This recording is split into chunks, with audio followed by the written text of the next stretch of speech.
A mí nada más me mata Dios. Ah,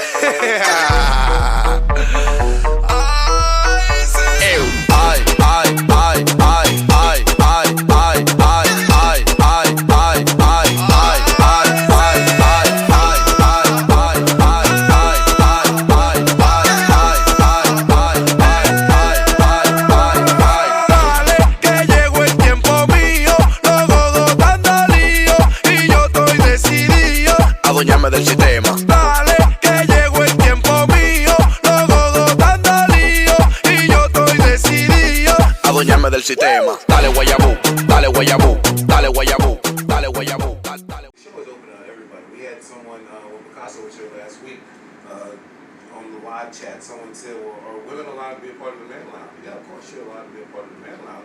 But I think that for me, we were talking during the break, why this forum was created, why we came into this. And, you know, I kind of jokingly said I would start problems in a room by myself. I was serious with that. Like, the issues that I have in my head, you know, I feel like a lot of times nobody knows what I'm going through, which is not true. Because I have to give the same message to my son. You know, my son, he goes through things nobody understands. No, I promise you somebody will understand.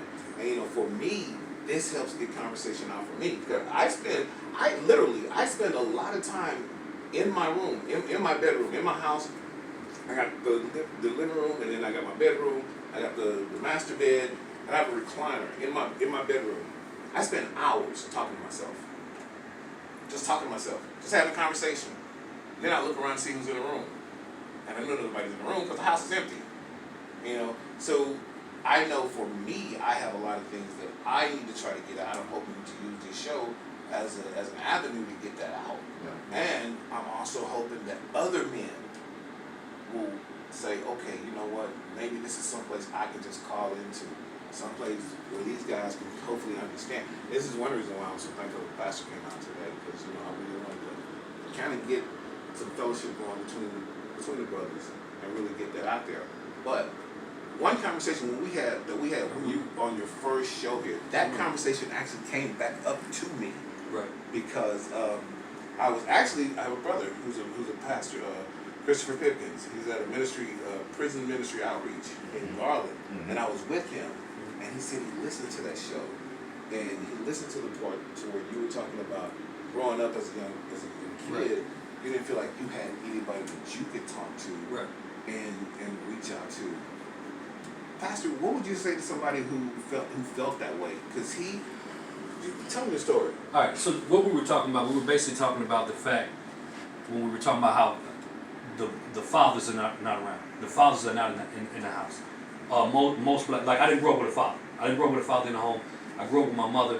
But we were talking about the situation from when we crossed over from boys to men, but we didn't know how to interpret what we were going through.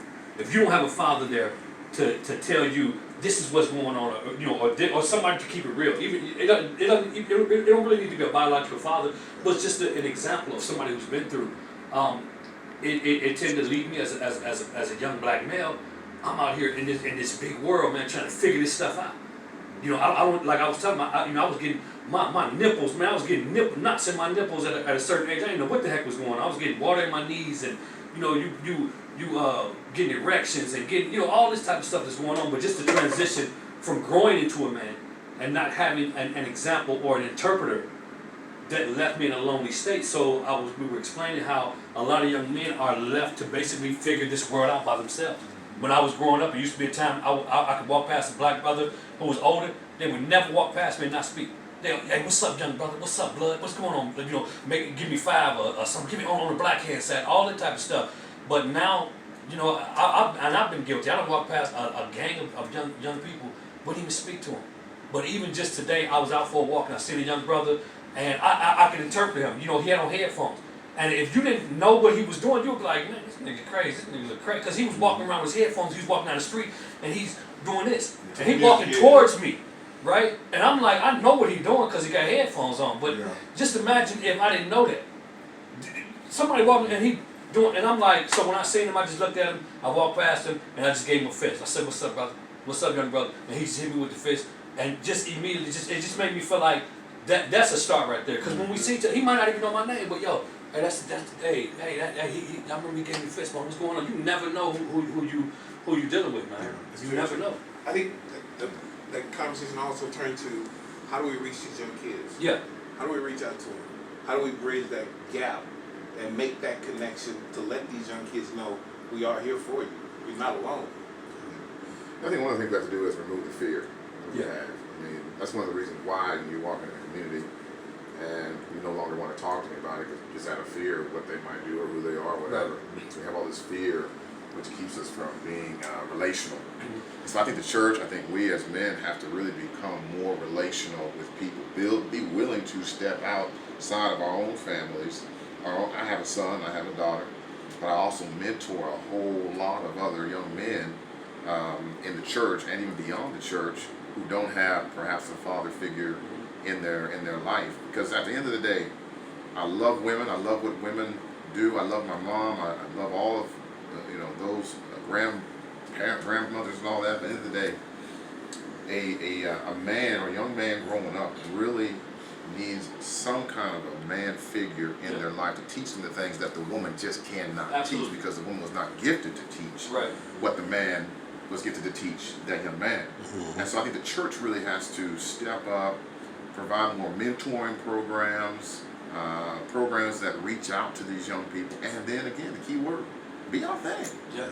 Because these young people can read through it. Yeah. They read through it like that. Yeah. And if we're not relevant.